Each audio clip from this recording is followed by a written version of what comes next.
ఓం ఐం హ్రీం శ్రీం శ్రీమాత్రే నమః. 62వ నామం కామాక్షి. లలితా సహస్రనామంలోని 62వ నామం కామాక్షి.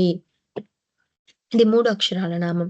ఈ నామంతో అమ్మవారికి నమస్కరించినప్పుడు కామాక్షి నమః అని చెప్పాలి. కామ అంటే అందమైనటువంటి, అక్షి కన్నులు కలది. కామ అనే పదానికి కమనీయమైన అంటే అందమైన అనే అర్థమే కాకుండా కామేశ్వరుడు అని, మన్మధుడు అని కూడా అర్థాలు ఉన్నాయి.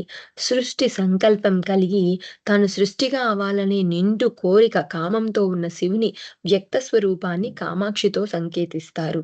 కా బ్రహ్మ సంబంధమైనటువంటి సరస్వతిని, మా విష్ణు సంబంధమైనటువంటి లక్ష్మీదేవిని సూచిస్తాయి. కాబట్టి కామాక్షి అంటే సరస్వతి లక్ష్మణులను తన కన్నులుగా కలది అనే అర్థం వస్తుంది. కాంచీపుర పీఠానికి అధిదేవత అని కూడా కామాక్షి అని అర్థం చేసుకోవాలి. మొత్తం మీద ఈ నామానికి కమనీయమైనటువంటి కన్నులు కలది కాబట్టి కామాక్షి, లేదా కామేశ్వరుని తన కన్నులుగా కలది కాబట్టి కామాక్షి, లేదా కాముని అంటే మన్మధుణ్ణి తన కన్నులుగా కలిగినది అని, సృష్టిగా తాను మారవలననే నిండు కోరికతో ఉండే శివుని వ్యక్త రూపం కామాక్షి. లక్ష్మి, సరస్వతులను తను కన్నులుగా కలిగినది, లేదా కాంచీపుర పీఠాధిపతి.